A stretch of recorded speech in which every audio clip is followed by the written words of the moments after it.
Hydrogen, Br, Cl. Saya main letak ni. Saya nak tunjukkan yang Cl, Br dan hydrogen ni, kalau kita letak hydrogen ke atas, sini Cl, sini Br pun sama. Sebab dia boleh, ataupun senang kalau saya cerita macam ni lah. Saya letak Cl kat sini, hydrogen kat sini, sini Br. Sama je. H Br dengan Cl sama je dengan ClHBr. Sebab kalau saya rotate ke sini, Cl akan ambil space hydrogen. Okay, hydrogen akan duduk sini. Br akan naik ke atas. Dia boleh bertukar-tukar. So, saya rotate lagi, lain lagi kedudukan dia. Tapi kalau ini, dia tak boleh rotate disebabkan adanya double bond kat tengah sini. Ini ada double bond kat tengah ni, dia dah jadikan sini rigid. Dia keras macam tu, kaku. Dia jadi keras lah maksudnya. Dia tak ada rotation. Sini kita panggil ada free rotation. Okay, ini kita panggil restricted rotation. Rotation terhalang, tak boleh ada rotation. Sama juga dalam cycloalkane ataupun cyclic compound ni. Ring ni, dia menyebabkan tak boleh ada rotation sini. Br tak boleh naik atas, hydrogen tak boleh turun bawah.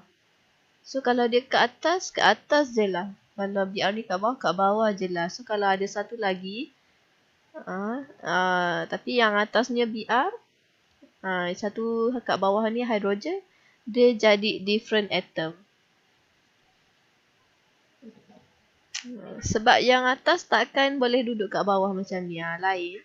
Jadi kalau kita ada A dan B ni ada perbezaan dari segi tindak balas. Ada different chemical properties. Okey, lagi ini kelas dia, kita ada cis trans isomer ni. Cis ni kalau dia ada pada same side, macam ni, CH3 atas dia kira ini pembahagi kita. Sini atas, sini bawah. So sini CH3 dua-dua ke atas, yang ni CH3 satu atas satu bawah, kira opposite side. Kita panggil trans isomer. Macam transgender, dulu perempuan sekarang lelaki, dulu lelaki sekarang perempuan, kan, opposite kan. Okey, ini pun same side. Ini pembahagi dia sini, ini atas, yang ni bawah. CH3 dua-dua ke atas, cis isomer. CH3 satu atas satu bawah, trans isomer. Okey, itu ciri satu kan, syarat satu. Ini syarat yang kedua. Syarat kedua, each carbon atom at the site of restricted rotation has two different atoms or groups of atoms attached to it. Carbon atom at the site of restricted rotation. Kalau kat sini, yang ni lah carbon ni dan carbon yang ni.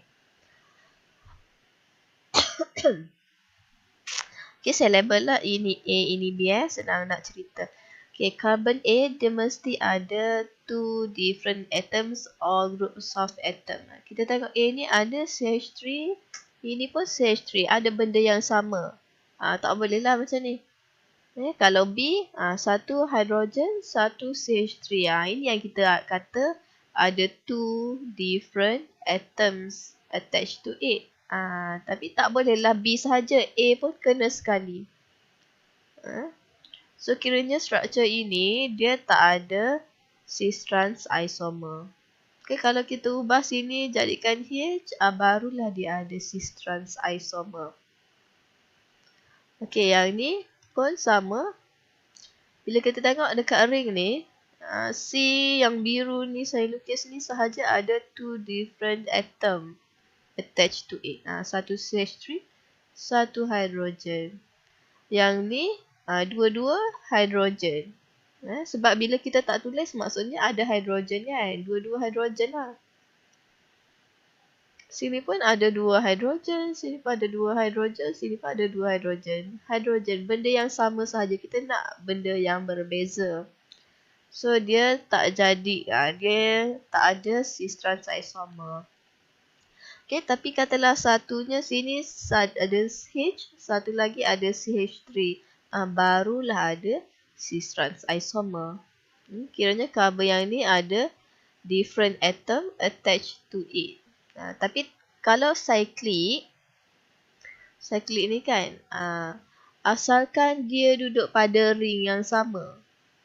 Kalau bukan sini, katalah carbon yang ini ada 2 hidrogen. Okey, katalah carbon ni. Carbon ni yang ada 2 different atom. Pun jadi juga. Boleh juga ada cis trans isomer.